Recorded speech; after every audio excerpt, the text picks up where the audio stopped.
Ladies and gentlemen, good day and welcome to the Q3 and 9M FY25 conference call hosted by Vaibhav Global Limited. As a reminder, all participant lines will remain in the listen-only mode, and there will be an opportunity for you to ask questions after the presentation concludes. Should you need assistance during the conference call, please signal the operator by pressing star, then 0 on your touch-tone telephone. Please note that this conference is being recorded.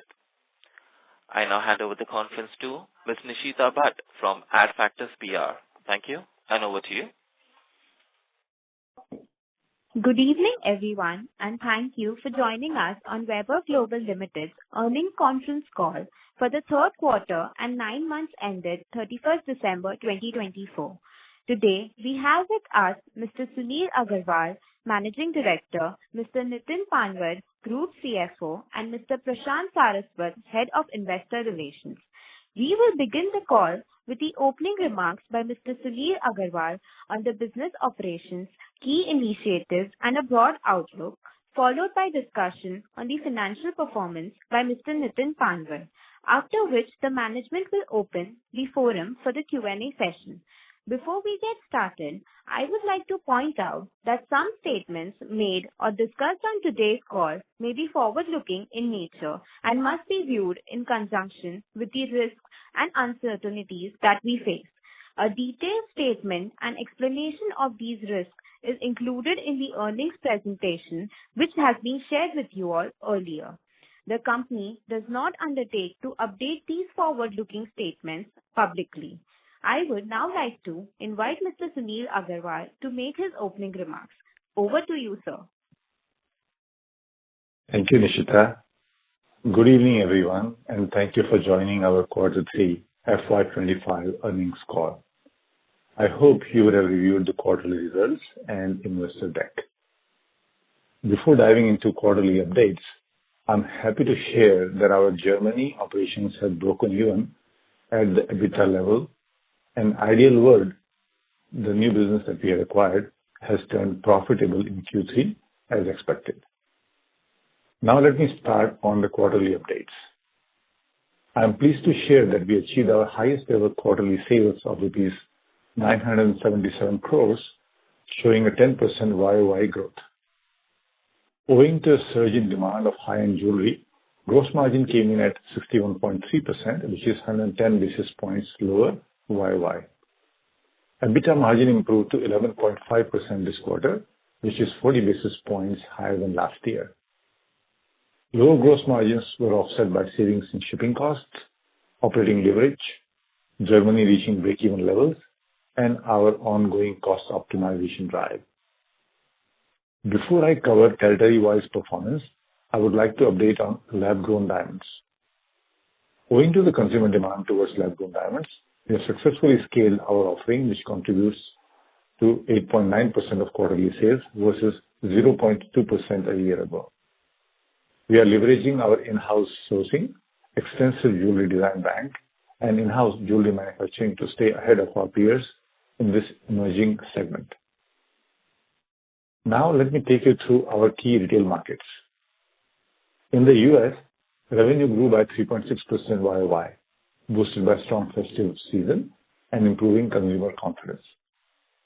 In the UK, the revenue was up 6.5%, with Ideal World making a significant contribution. Germany continued its robust performance, boosting a 30.7% YOY revenue growth. With operations achieving break-even this quarter, we are confident about maintaining this momentum in Q4 as well. We further expect Germany to start contributing to our bottom line from FY26 onwards. Our 4R strategy, that is, widening reach, new customer registration and acquisition, strengthening customer retention, and repeat purchases, continues to deliver strong results. Our TV networks now reach 127 million households, and our unique customer base has grown by 30% YOY to approximately 698,000. Excluding acquisitions, our customer base grew by 6% YOY. Customer retention remains strong at 43%, with an average 22 pieces purchased by customer annually. I would like to update you on Ideal World and Mindful Souls. Ideal World showed impressive YOY growth of 95% and achieved full cost profitability in Q3. Mindful Souls also performed well, maintaining PBT margin of 7% this quarter.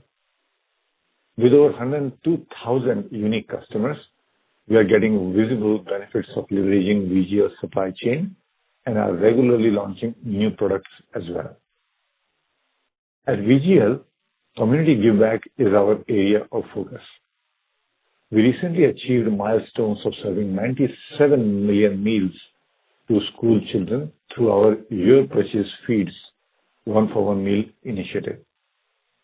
With 69,000 meals donated every school day, our long-term goal is to provide 1 million meals per school day by FY 2040. On the sustainability front, we generated 1.1 million kilowatt hours of solar energy this quarter, entirely powering 2 of our manufacturing units in India. This aligns with our long-term goal of achieving carbon neutrality for Scope 1 and Scope 2 greenhouse gases emission by 2031. During the quarter, we received the IGJ award for the Gem and Jewelry from the Gem and Jewelry Export Promotion Council for being the highest exporter of cut and polished colored gemstones from India. This reflects our operational capabilities and commitment to contributing to India's leadership in gemstones and fashion jewelry industry. As we aim to balance growth, reinvestments, and shareholder returns, the board has declared an interim dividend of rupees 1.5 share for this quarter. 1.5 rupees per share for this quarter, representing 39% payout. This reflects upon robust cash generation ability of our business and a strong growth outlook. Looking ahead, we remain mindful of macroeconomic trends, particularly the muted consumer sentiments in UK and Europe. We expect 12% revenue growth for FY25, reflecting these conditions while maintaining operating leverage.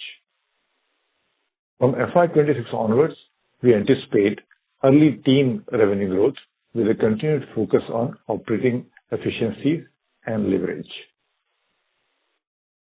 I will now hand over the call to Nitin to discuss our financial performance in details. Over to you, Nitin. Thank you, Sunil, and good evening, everyone. I will take you through our financial performance for the December quarter. We are pleased to report that this quarter we recorded our highest ever quarterly revenue of 977 crores, up from 880 crores of Q3 FY24, which is 10% year-over-year growth. Our gross margin was 61.3%, suggesting the impact of product mix tweaking to match the consumer demand. EBITDA margin improved by 40 basis points to 11.5%. This was primarily driven by Germany achieving EBITDA breakeven, Ideal World achieving full cost profitability, operating leverage, part of which we reinvested in digital spend in US.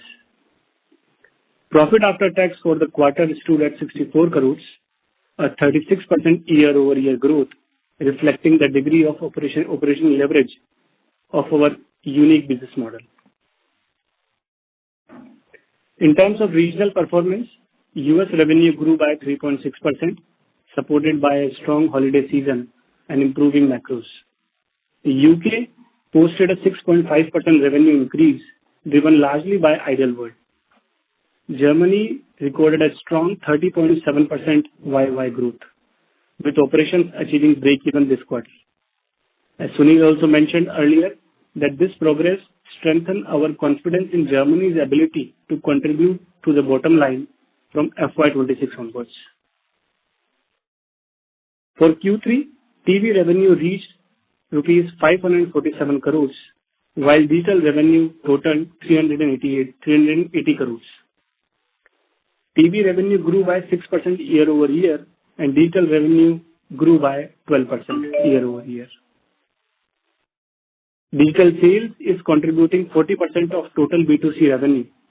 Our budget pay EMI options accounted for 38% of B2C revenue, highlighting its convincing for our customers, highlighting its convenience for our customers. Ideal World's full cost profitability this quarter is a significant milestone, and we are focused on scaling the business further. Mindful Souls also contributes to perform well, with cross-learning from its digital operations benefiting our existing business in US, UK, and Germany. Our balance sheet remains strong, with a net cash position approximately $12 million, that is 106 crore rupees. Free cash flow and operating cash flow stood at 58 crores and 78 crore respectively.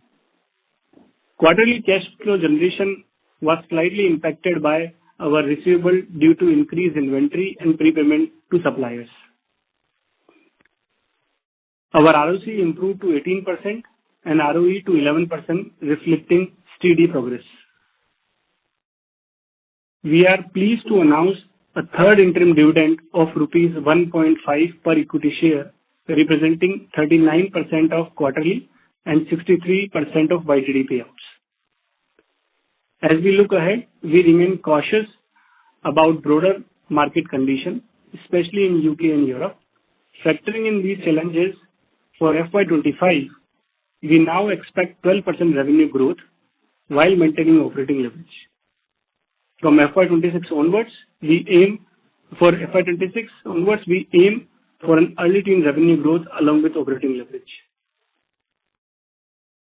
Back to you, moderator, please. Thank you. Ladies and gentlemen, we will now begin the question and answer session. Anyone who wishes to ask a question may press star and 1 on their touchtone telephone. If you wish to remove yourself from the question queue, you may press star and 2. Participants are requested to use their handsets while asking a question. Ladies and gentlemen, we will wait for a moment while the question queue assembles. The first question comes from the line of Rushabh Shah from Bugle Rock PMS. Please go ahead. Yeah, thanks for the opportunity. I'm sorry, Rushabh, to interrupt you there, but your audio is not clear. Okay, am I audible now? Hello? If you can please use your handset. Yeah, am I audible now? Hello? Yes, please go ahead. Yeah, hi. Hello? Am I audible? Please go ahead, Rushabh. Yes. Yeah.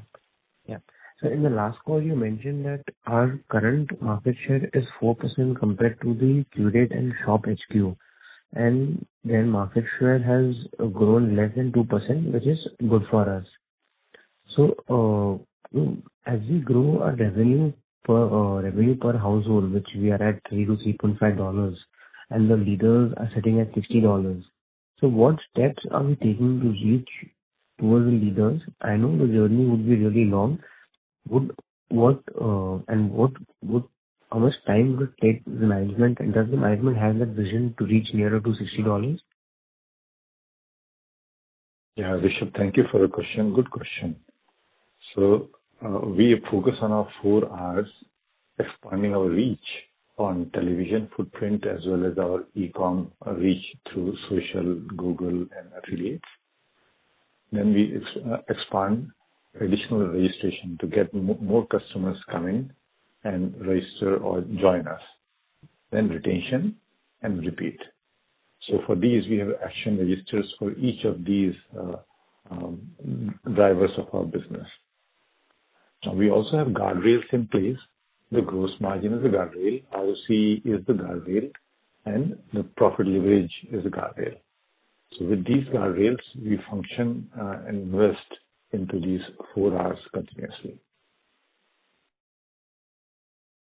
Okay. As we've demonstrated over the years, we'll continue to grow our market share for many years to come.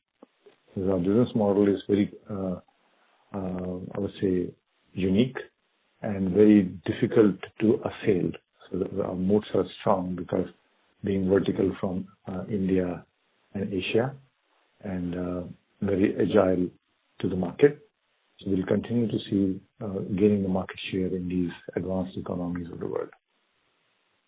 So, sir, just a follow-up on that one. You said your moats are strong because you are a vertically integrated business. What else separates you from the competitors, sir? Is it the SKUs or what else separates you? So vertical being low cost, so we can afford to undercut a competitor if there should a competitor come. And agility for any new idea coming in. Other people are working through middlemen, so it takes time for people to respond to any new opportunity that comes. We being vertical, we can turn around an idea within 2 weeks, from idea to product on air within 2 weeks. Pretty much like Zara, that they have perfected the model from concept to showrooms within 4 weeks. Since our product is mostly shipped by air, so you can produce and ship.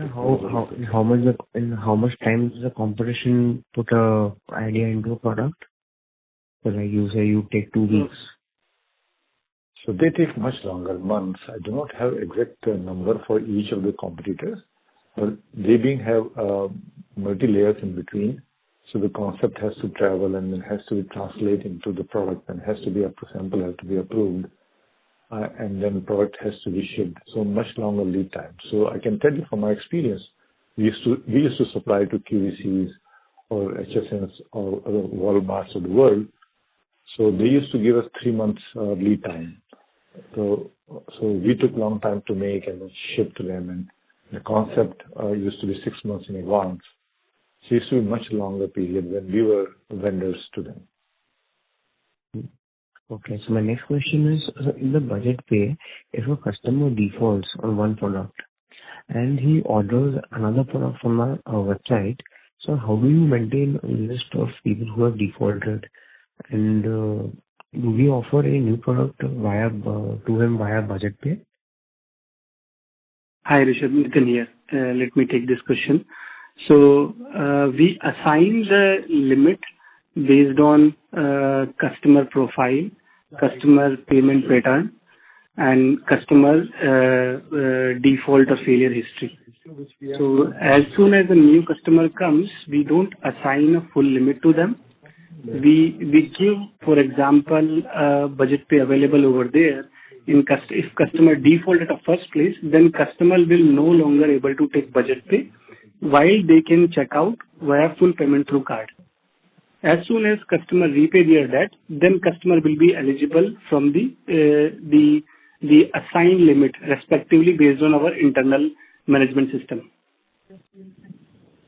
Okay, that's great. And so in the last call, you mentioned that when a customer comes to you, you want to retain the customer and move him to the other platforms, that the lifetime value goes up. So how many of the customers have been able to convert in the past 3 to 4 years? So that actually how we monitor is based on our total customer portfolio. So we monitor as a 3 categorizing our customers. One is a omnichannel customer, one is TV consumer, and one is buying only on web consumer. Though there is a different subsections also in between. But omnichannel customers roughly contributes in counts is around 12% of our business, which contributes roughly around 70 to 80% of business sales. And while TV and web as a different numbers. So that is why we promote the customers for having omnichannel experience, so we can increase the customer lifetime value. And we maintain this ratio and try to increase that customer count ratio of 12 to 13% I mentioned to you to higher levels to achieve higher revenue per customer. Okay. So last question is, what is your vision for the Vaibhav Global? Where do you see Vaibhav Global going in the next 5 years?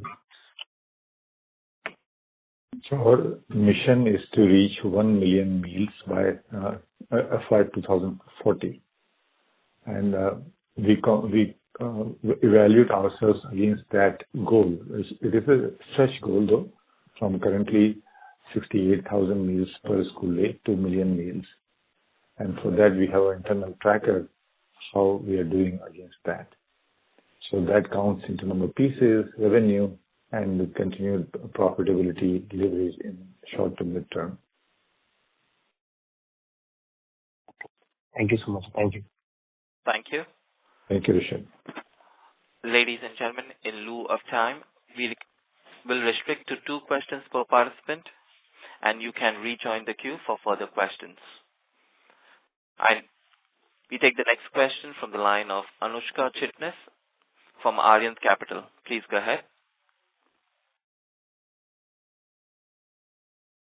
Anushka, if you can please unmute your line from your end and ask your question. Sorry about that. Congratulations on a good set of numbers, and thank you for the opportunity. I have a couple of questions regarding material costs. They seem to be substantially higher this quarter. So any particular reason for that? And also, I would like to know about how you see your lab-grown diamond business shaping up in the future, because it was quite a large contributor to top line this quarter. So can you just talk about that a bit?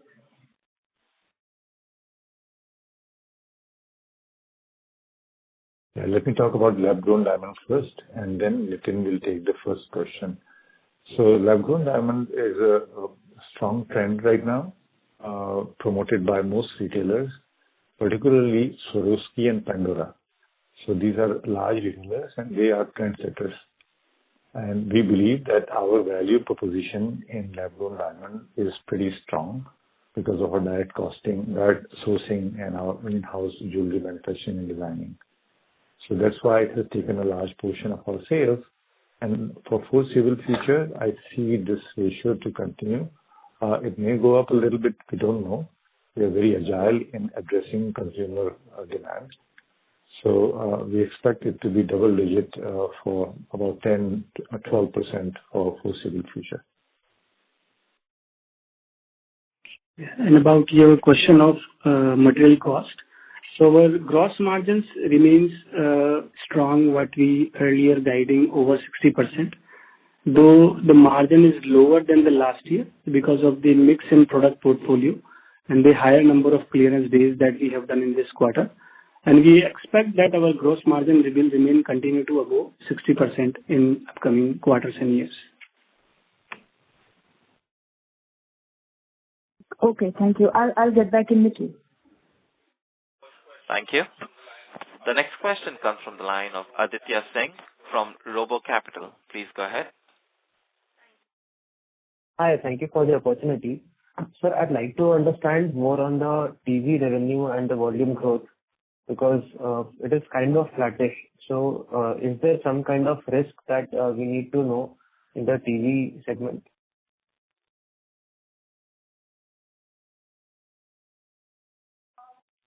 So I'll take that. So thanks for the question, Aditya. TV segment for us still is there's a lot of untapped opportunity within US. Although there is a cord cutting happening on the cable front, OTA continues to grow year over year, and we expect a single-digit growth continued into television space. It could be low to mid-single-digit growth year over year. Now, some quarters may fluctuate a bit, some quarters may not, but overall, we expect it to continue to grow. On the other hand, digital, we expect to grow faster than TV. Therefore, overall growth will continue on early teens for the future year. Now, the volume is also a factor of average price point. With lab-grown diamond taking up a lot of revenue share, our ASP increased last quarter. Therefore, the volume you might be seeing a little bit subdued. But in the long run, we see it a steady state at around similar price points, and will continue to grow on early teen numbers overall. All right. And with respect to Germany, Ideal World and Mindful, do we see any potential revenue or target market share that we might be targeting to achieve in their respective geographies? Yeah. So Ideal World we include within the same demographic and TV demographic. Mindful Souls is a completely D2C digital business, and we see this to be accretive for the group from top line and bottom line both ways. And also, we are learning from this pure D2C business, transferring that learning to our group 4 TV channel brands. And we've seen benefit of that. Our digital spend has gone up, digital efficiencies have gone up. They're still not at the level of microsols, but we expect the learnings to inculcate more and more in coming years, and our TV business will become as efficient as microsols in media spend, as the digital media spend that we do. Thank you. The next question comes from the line of Anushka Chitnis from Arihant Capital. Please go ahead. Thank you for the opportunity again. So I have again a couple of questions. I want to ask Anushka, I can't hear you.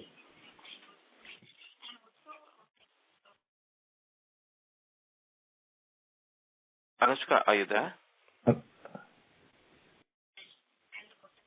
Apologies, Anushka, if you can hear me, we are not able to hear you.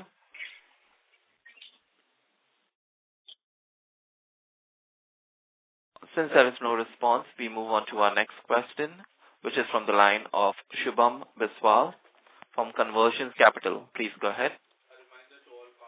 Yeah. Hi, sir. Am I audible? Yes, you are. Please go ahead. Yeah. So, in one of our slides, we have mentioned how we are making several B2C brands, right, of our own. So these brands necessarily have high retention rates, or have you observed this, or have you observed this with bigger companies having their own brands? What's their playbook? So what's your thought process here on our own brands? So, yeah, that's my first question. Yeah. Thank you, Shubham. It's a good question. We track our own brand's performance against the benchmarks we have from the industry. So we create the benchmark against each vertical of digital marketing, that is the social, organic social, paid social, organic SEO, paid Google, affiliates, through email retargeting, and other properties retargeting through display ads and all that. And through that, we constantly review and we try to improve each of our brands. To your point, yes, we track not only D2C brands, but our legacy brands as well against those matrices. Right. Right. Thanks for the answer. So the next question is, we have been trying to expand our digital medium. I mean, I think it's a significant portion of our revenues now. But what I've been trying to understand is our majority of our modes, right? In a way, has been because we have been catering to a very old population who primarily watch TV, right? But now once we are transitioning to digital, the customer base changes, right? Now there's a much younger population. So what I want to understand is this digital transition kind of an omni-channel approach that you're following, or will there be higher A&P spend going forward? Because this is a completely different, there's higher competition as well in this segment. So how are you looking at this digital transition? So yeah, that's my question. Yeah, thanks, Shubham. So even digital space, we target customer 40 plus only. So that's why we go on Facebook and Google for our customers, not on TikTok or Snapchat or other younger demographic platforms. The reason of targeting this customer is because this customer is more affluent. This demographic is increasing every year as the population is aging. So this demographic increases and they have more disposable income. So our web customer is just about 5 years younger than our TV demographic, but still is same. And our product offering is also addressed towards this demographic, 40 to 70-year-old, mostly white Caucasian female. We also have some Hispanics, some Asians as well, but largely white Caucasian females, and seen in Germany and UK as well. So our ecosystem is largely driven towards this audience. Right. That answers my question. Thank you, and all the best for the future. Thank you, Shubham. Thank you. The next question comes from the line of Pritesh Chheda from Lucky Investments. Please go ahead. Hello. Sir, I wanted to know for the 9 month, what would be the margin percentage or loss percentage number in Germany operations, and what will be the profitability or loss percentage number in the ideal world? Yeah. So hi, Pritesh. So Germany in the first 9 months, roughly around 2% margin was consumed by Germany losses. Ideal world was very small. I don't have the exact number, but I would expect roughly 0.5% ideal world was in first 9 months. So you're saying ideal world will be 0.5% of the ideal world revenue, right? No, not 0.5%. As a group percentage, if I talk about. Okay, so basically both these operations put together consume 2.5% of the group's revenue. Right.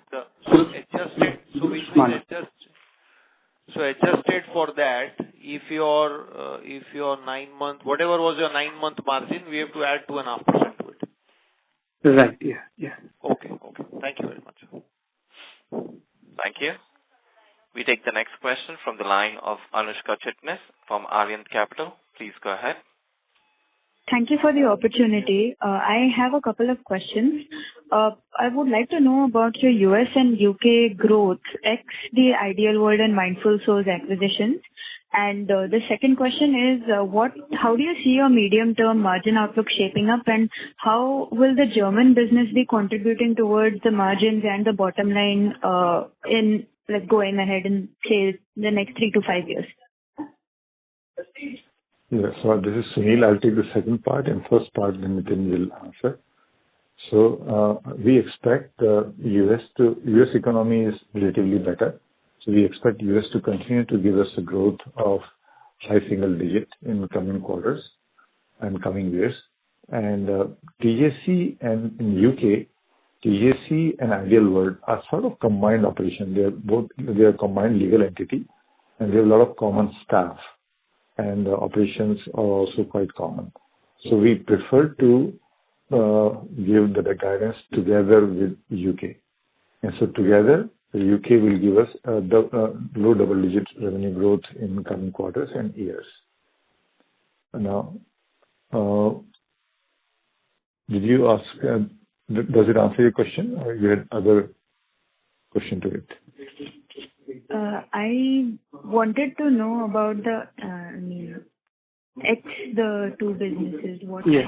Let me take, Anushka, the question that you asked initially. So UK in the first 9 months, if we exclude the acquisition of Ideal World, UK standalone TJC was de-grew by 2%, while Ideal World grown significantly. In first 9 months, UK grew by 12.3% year over year, including Ideal World. Okay, that is helpful. Thank you. And regarding the medium-term margin outlook also, okay, if you can say anything, and the German business as well. Yeah, from gross margin point of view, we expect the gross margin to be in the region of around 62%, 62% or up in medium term. And Germany continues to grow. As you saw, we had 30% growth rate in Germany last quarter. So we'll see good growth in 20s or 30% kind of growth in coming quarters as well. Thank you, sir. I also have one more question, if I can squeeze it in. I noticed that your B2B revenue is up substantially compared to the B2C revenue in terms of growth. So why is this? And also, you have any plans to significantly enhance your retail presence? Yeah, so I'll take that. The B2B revenue is more a reflection of our operational excellence from India. A lot of customers are approaching us from Europe, USA, Japan, probably because of China Plus One, and also seeing our operational efficiencies and value that we offer to them. So long time ago, we used to have our own B2B operation in US that we discontinued quite a long time ago. So whatever is done from India, and we also make sure that these operations give us at least 18-20% ROIC, and also learning from those markets. Because we are in these markets, Europe, US, and we do hope to go to Japan, so those learnings are valuable to us. Thank you. The next question comes from the line of Saurav Kumar from Scientific Investing. Please go ahead. Hello. Sir, I have a question. So our target audience is basically 45 plus and women. And TV has been historically a key revenue driver, and we are trying to grow digital to 50%. But my question is, this whole internet in US and Europe, it caught up in post-1995. So ideally, if we look at the age band, people who are like at a young age after 95, 97, they are the one who are hitting, 45 years of age band. Do you see some major disruption coming in next 3-4 years? Because now the next generation of 45-year plus people you will see in next 5 years, they will be the people who have grown on internet. So I know your digital is growing and you want to take it to 50%, but do you see any major disruption in the consumer behavior coming in the TV segment because of this risk? And if yes, how are you planning to mitigate? Is 50% good enough, or we need to have a higher aim for digital? Good question, Saurabh. Thank you. So we expect the digital to continue to grow as a ratio of sales and TV to continue to grow in absolute numbers for foreseeable future, because we still have some footprints that we can still acquire on television. We are not fully covered. But the main phenomenon that we look ourselves as, that we are live programming company. We broadcast our signal right now through television, through cable, satellite, telcos, but more and more our web stream revenue share is going up as a percentage of revenue. Now, web stream would be consumed by these consumers through OTT platforms, say Netflix or Fire TV, Amazon Fire TV, Roku's, Hulu's, and AT&T Now of the world. And those platforms will become bigger and bigger ratio of our sales. So our USP is a live programming with engaging content, now and here kind of entertainment, education, and company to this audience that we have, 40 to 75-year-old. They are mostly single. They are living their homes. Single in the sense the children have gone. They are at home. They have time on their hand, and they want the company, education, and entertainment. So whether the signal goes through cable, satellite, telco, or OTT or OTA, that is over the air where they don't pay, or through their desktop or tablets or iPhones. So we see that as our strength, and that will continue to grow. As you might have seen, I'm not sure, the web stream business in China is substantially large, and that phenomenon is coming in the US as well, more and more. So those streaming advantage that we have over many years will continue to help us in long time to come. The medium may change. Okay. And sir, I have added question there. So when it comes to competing in digital, what kind of market share we have, and who are our key competitors? That is one. And second is a bookkeeping question. I think out of 9 years, only 2 years we have gone free cash flow negative. Else, we have already have a lot of good free cash flows. And given now we don't have any major capex for next 2-3 years, can we expect an increase in dividend in the years to come for next 2-3 years? These are the two questions. Yeah. I'll take the first one, the digital market share. Now, we are right now competing against the relative TV/e-com companies. Now, we do not compare ourselves against the Amazon or all the D2C companies so far, because our pure D2C is a very small portion. As we learn the D2C to that level of being pure D2C, then we will start to measure that market. But we are not there yet. So I don't want to even hazard a guess how big is the market, what is our market share in that space yet.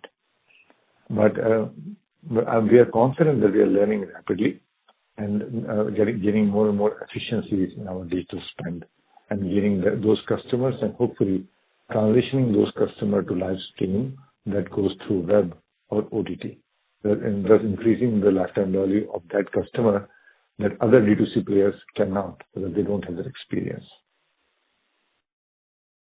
Saurabh, can you repeat your second question? Yeah. So let me take the second question about the free cash flow. So our business model is very unique where we get the payment early from the customer and we generate pretty high cash. There's a low, very asset-light model. Apart from a year that we had, as you mentioned, negative cash flow, but all the year we had a good amount of cash flow.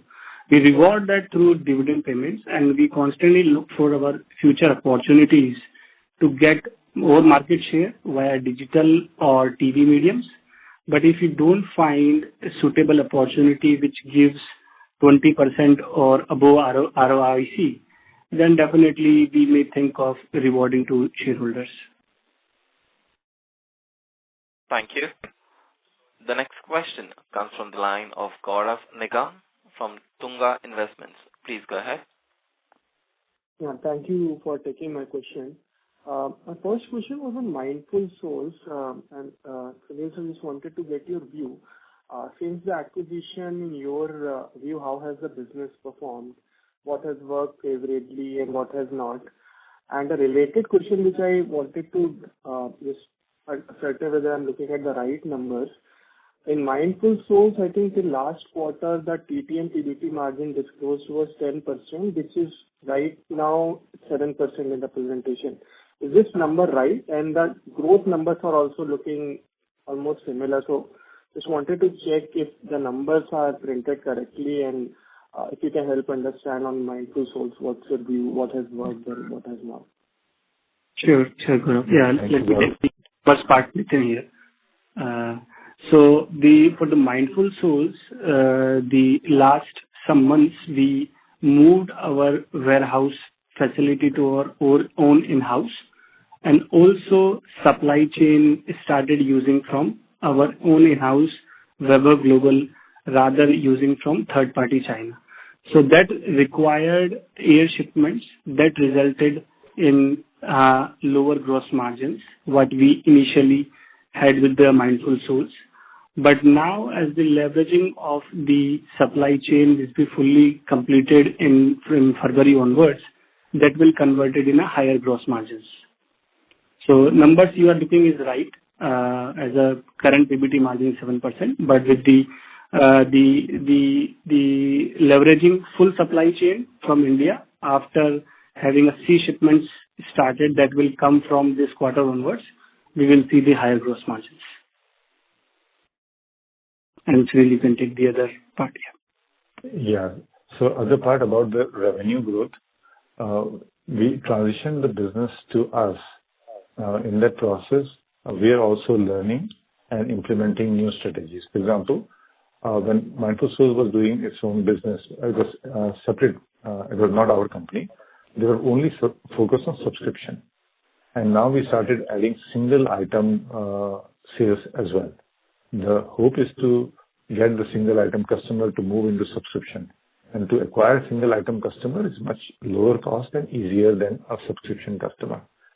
So that is paying off. So our customer acquisition is now higher year over year, every month now, every week now. And we are hoping to transition that and having those email flow, text flows, and retargeting flows to convert them into subscription. So we are very happy with the business that we acquired from ROIC point of view and from learning point of view for other parts of the business. So this is one of the best things, best deals that we've done. Very interesting. Thank you, sir. Sir, another question was on Ideal World. So when we said it is full cost profitable, are we talking about it at the EBITDA level or at the PBT level? Just wanted to clarify this point. Yeah, it is PBT level. Thank you. Yeah, there's no much depreciation cost involved in Ideal World, so it is PBT level. We take the next question from the line of Nirvana Laha from Badrinath Holdings. Please go ahead. Hi, sir. Thank you for the opportunity. Sir, to hit the early teens revenue growth that you're targeting now, can you please break down the volume growth, the ASP growth, and any kind of INR depreciation that you're factoring in this 13% growth, because 13 or 14%, the early teens growth number? The reason I ask is because the volume growth in this quarter, I think it's the first full quarter with Mindful Souls and Ideal World in the base, is only 1.7%. So what are the levers that you have to take it up to your target volume growth number, and what is that target volume growth number to achieve the target revenue number? Yeah, I'll take that question. So thank you, Nirvana. So for us, we are very agile company. For example, lab-grown diamond came as a trend. Last year we had almost zero revenue share of lab-grown, and this year is almost touching 10%. So we take opportunity of the trend and address and cater to the market. So in that process, our ASP went up. And because we give more airtime to higher ASP, our lower price point product were not given sufficient airtime, so overall volume came down. But for going forward, we see about similar ASP for foreseeable future. So you must assume in your model similar early teens volume growth, and therefore similar operational expenses or at similar volume, and from revenue coming up at early teens, the leverage coming down from our other expenses, HR expenses, logistics expenses, and some of the distribution expenses. The digital spend will go up because we see that as a future leverage potential. So that may go up. So content and distribution may stay constant as a percentage of revenue, but there will be leverage coming in from other areas. Got it. Next question is strategic on the TV piece. So if we look at our reach, it's 127 million households, but our unique customers are only 0.7 million, which is like a 0.5% penetration, right? And when I compare this with Curate reaches not many more households, only about 200 million, but their penetration, the unique customers is very high. It's 14.5 million. So almost like a 7-8% kind of penetration compared to our 0.5%. So my question is, sir, out of the budget that we say that out of the 18% that we spend, 11% goes towards TV. My question is, out of this 11%, how much are we spending in tying up the broadcast deals with the carriers, which just carries our channel to their households, versus how much are we spending to actually market our channel to the viewers so that they actually tune into our channel? So if you can help in understanding how the spend is split between the two, and what we are doing to get our penetration number high, because I think our household reach is already very good. Yeah. Thanks, Nirvana. So household reach has two factors. One is the footprint, how many homes we are in. And second is, what is the channel position in respective home that we have? So Curate has been able to get very low channel positions or prime position and multiple channels in each home. So Curate has 3 or 4 channels in most of the homes, and we have 1.2 or 1.3 channels per home. I don't have the exact number, but it is substantially lower than them. And the channel position also is not as high as them. So high to me is not as prime as them. Is a factor of how much we pay to those airtime companies. Now, our effort is to continue to improve the channel position and number of channels each home that we broadcast in, based on the ROI that we expect from these markets. So we are very tight in managing that expense, where it can run away very quickly. So we have good analytics team, so we evaluate that continuously. Every week these deals are offered to us and we evaluate them, and we go with that open eye. If it doesn't work, we are able to get out of these deals within, say, 90 days or so. So we'll continue to evaluate those opportunities and try to get better and better channel positions or more footprints in time to come. And the biggest opportunity for us coming time, Nirvana, is the streaming channel position. For example, YouTube TV is about 11 or 12 million homes, and we are not there at all. There are Roku TV. We are not in that. There's a couple of million homes. So we are not into that OTT, OTT online linear stream space yet. There's a huge potential market for us. But as we go deeper and deeper into the understanding of this OTT, they'll add bottom line revenue or top line and bottom line revenue to us. So there's a lot of potential in TV space to grow per household revenue, by better channel position, by larger footprint, better channel position, and more channels within each market. But we are frugal in analyzing each of these opportunities. Thank you. The next question comes from the line of Gopinanda Reddy from PNR Investments. Please go ahead. Hello, sir. My question is, why are we not entering Indian market? We have shown our web channels to some of the women here, and they are very much liking the models as well as they are very much fine with the pricing also. And I wonder why we are not entering, given that we are also entering into lab-grown diamonds now, which is a good market in India. Yes, thank you for a good question, Mr. Gopinanda. So we evaluated Indian market a few times. We couldn't make the model work, even in the 3-4 years timeline that we make our Western companies profitable. Indian market didn't have the visibility for a few factors. Number one, the airtime costs in India are higher than Western world as a proportion of sales. Number two, the shipping cost is all on us. Consumers don't pay shipping costs in India, whereas in Western world, we charge shipping cost. Shipping cost contributes about 6% of our revenue, so that doesn't come in India. Third thing in India, when we looked at numbers of some of the target companies we were thinking of acquiring in India, the 30% of the customers don't release the parcel when the parcel reaches them on COD basis. So those 30% packages come back. Whereas in US, UK, Germany, this ratio is less than 0.2%. So the economics of India TV space doesn't work. Now, India is a potential market for complete D2C in future, but still is discovery mode. So the majority of the D2C companies in India are still loss-making.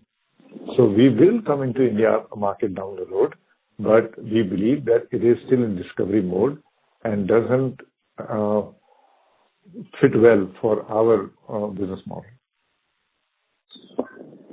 Okay, sir. That's it from my side. Thank you. Thank you. The next question comes from the line of Manan Vandur from Wallfort PMS. Please go ahead.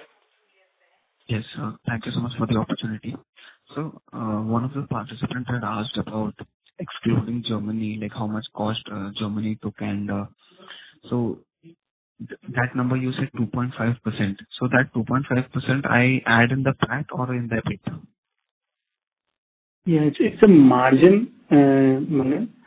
The initial first 6 months we had a losses in Germany for this year, and though we have achieved our break-even in quarter 3, but 6 months in terms of our margin side, roughly around 2% of our margins were lower due to Germany. So I meant to say that excluding Germany and Ideal World both, if I exclude that, I could have achieved 2.5% higher EBITDA margin in this quarter or in this 9 months.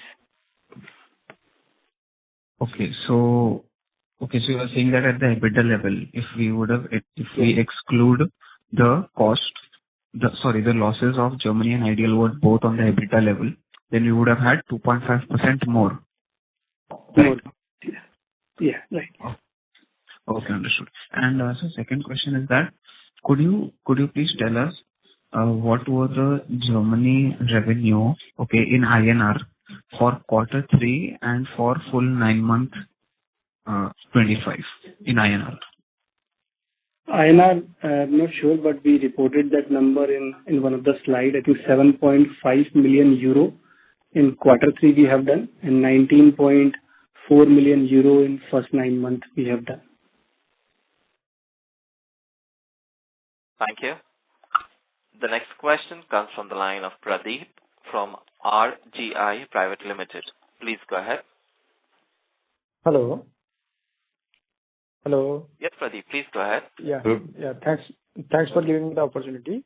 My first question is, why our company call up the merger between Vaibhav Global Limited and Vaibhav Lifestyle by selling the Vaibhav Global Limited? What is the reason? Yeah. So both these companies are not in operational nature. So the merger was just to that the Vaibhav Vistar is not in operational. It was just sitting with the asset of a land in that company. So to optimize our working capital, we have sold that asset. So that is not needed for our operational perspective in India side. We already have 6 different buildings in India, which has a capacity of even 30 to 40% higher production in the current capacity. So that is why we have sold that, and we called off the merger of Vaibhav Vistar and Vaibhav Lifestyle. Okay. And my second question is, what is the gross margin for lab-grown diamonds? That you said that it's the 10% of our top line, total top line. Can you comment on that? Yeah, it's slightly better than our overall margin, a couple of percentage points better.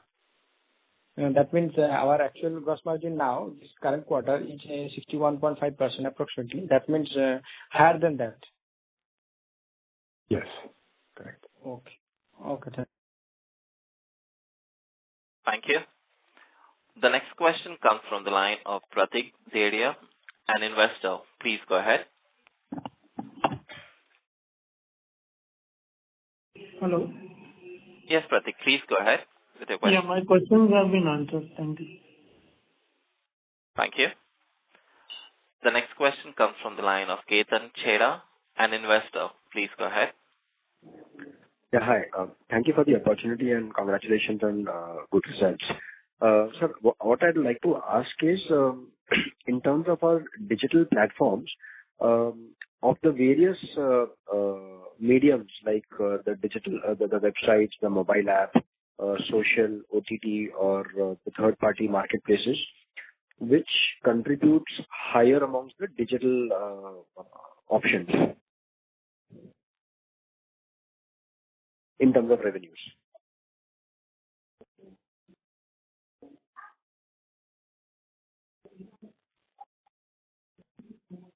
Sorry, can you repeat, please? Yeah, sure. My question is that of all the various digital avenues that we have, like the mobile application, the website, the social media, the OTT platforms, of all these different avenues, which avenue generates maximum revenue in the digital platform space for us currently? Yes. So digital, our main medium is our own proprietary website, where we do our live streaming of our live teleshopping, live running video commerce, and also the other selling medium for fixed price catalog, rising auctions, and clearance. Apart from that, we have a other medium of marketplaces and selling through smart TVs. But our majority of almost around 80% of sales is coming through our own proprietary website. But sorry, actually, let me correct this. The digital medium also includes the mobile apps. So mobile, if my total digital sales is 100, then mobile app itself is contributing roughly around 30% of total digital sales, and around 50% roughly contributing our proprietary website through desktop. And rest is our other different mediums of marketplaces and smart TVs, OTTs.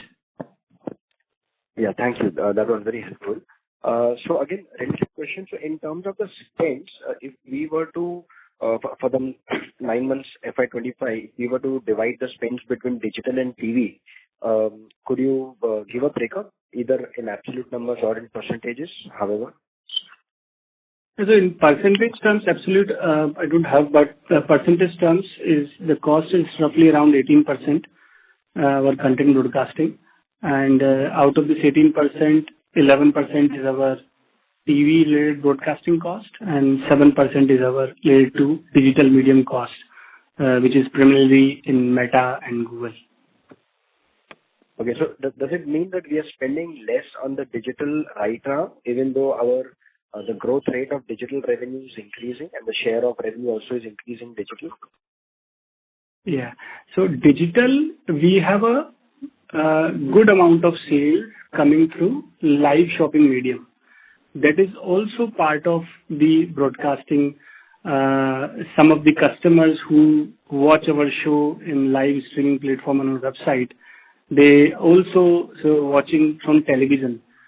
So that digital 100% cost, we cannot attribute that our sale and our all digital sales is coming through our native digital platform. That is why you may see that the lower amount of spend generating higher revenue in digital. Thank you. Ladies and gentlemen, that was the last question, and that concludes our question and answer session. I now hand the conference over to Mr. Sunil Agarwal for his closing comments. Thank you, Ryan. I want to thank all the participants for your time and great questions. If you have any further questions, feel free to reach out to Prashant Saraswat at VGL or Amit Sharma at AdFactors PR India, and we will be happy to answer your questions. Thank you once again. Thank you. On behalf of Vaibhav Global Limited, that concludes this conference. Thank you for joining us, and you may now disconnect your lines.